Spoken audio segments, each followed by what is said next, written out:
আসসালামু আলাইকুম। এখানে একটু পরে চমৎকার একটা অনুষ্ঠান শুরু হতে চলেছে।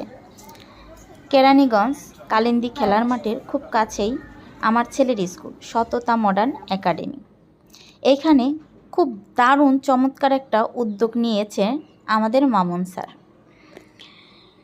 বাংলা ইংরেজির পাশাপাশি আরবি শিক্ষা দেওয়া হবে বাচ্চাদের। সেই উদ্যোগেই সফল হতে চলেছে আজ। স্যারের অনেক দিনের মনের আশা পূর্ণ হতে চলেছে। তার বাচ্চারা কোরআন শরীফ হাতে নিচ্ছে। এটা যে কত আনন্দের সেটা বলে বোঝানোর মতো নয়।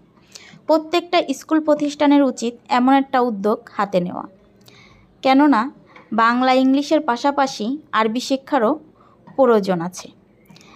যাই হোক, আমার ছেলে আজকে স্কুল থেকে কোরআন শিক্ষা গ্রহণ করতেছে, কোরআন শরীফ হাতে